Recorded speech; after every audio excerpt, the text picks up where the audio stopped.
Praise the lord ప్రియులారా, ప్రభు మాట్లాడుతుండగా విందాము. ఈ లోకంలో చాలామంది సెలబ్రిటీస్ ఉంటారు కదా.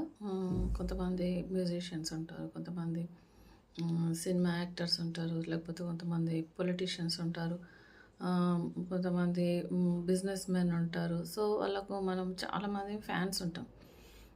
ఒక్కొక్కరికి ఒక్కొక్కటి నచ్చుతుంది. కొంతమందికి ఆర్ట్స్లో పెయింటింగ్ వేసేవాళ్ళు, డ్రాయింగ్ వేసేవాళ్ళు, డాన్సర్స్, ఇలా చాలామంది ఫ్యాన్స్ ఉంటారు. అయితే క్రిస్టియన్స్కి కూడా ఫ్యాన్స్ ఉంటారు. సో ఇది ఫిజికల్ లోకంలో మనకు ఎవరు ఫ్యాన్స్ ఉండరో, అందరు మనకు అంత సహకరించకపోవచ్చు, మనల్ని ఇష్టపడకపోవచ్చు, కానీ పరలోకంలో మనకు చాలామంది ఫ్యాన్స్ ఉంటారు. ముఖ్యంగా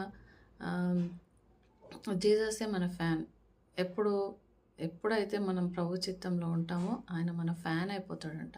నాకు చాలాసార్లు ఆయన చెప్పడం జరిగింది, నేను నీ ఫ్యాన్ అని. నాకు అప్పుడు ఫస్ట్‌లో అర్థం కాలేదు. నేనేమైనా తప్పు వింటున్నానా ఏంటి? నాకెందుకు ఇట్లాంటి థాట్స్ వస్తున్నాయి? నాకు దేవుడు ఫ్యాన్ కావడం ఏంది అని నేను చాలా అనుకున్నాను. అయితే నాకు ఎప్పుడైతే నేను ఏదన్నా పని దేవుని చిత్తంలో చేసినప్పుడు అప్పుడు దేవుని స్వరము నాకు ఇట్లా వినపడ్డట్టు ఒక థాట్ లాగా నాకు రావడం. That's why I like you, నువ్వంటే నాకు అందుకే ఇష్టము, నేను నీ ఫ్యాన్‌ని అని ప్రభువు చెప్పడం జరిగింది. అయితే దేవుడు మనకు అందరికీ ఫ్యాన్ అయిపోతాడు. ఎప్పుడంటే నేను చెప్పాను కదా, first one is never complain.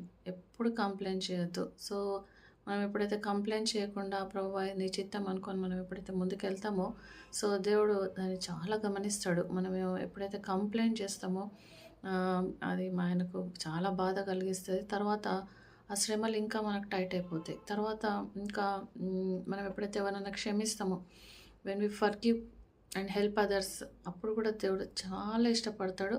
ఆయన ఇష్టమైన కార్యాలు మనం ఎప్పుడైతే చేస్తామో అప్పుడు తన స్వరం వినిపిస్తుంటుంది.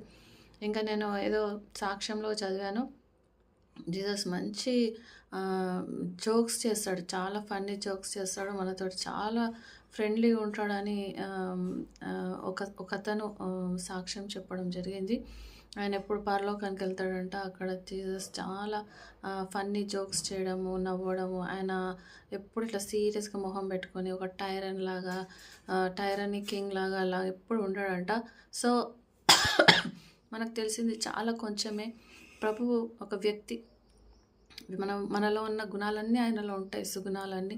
సో హ్యూమర్ ఆయనకు చాలా ఇష్టం అంట. So God is our fan when we do his will. So మనం దేవుని చిత్తంలో ఉందాము, మనం కూడా ఫ్యాన్స్ సంపాదించుకుందాము. దేవుడి వాక్యం దీవించును గాక. ఆమేన్.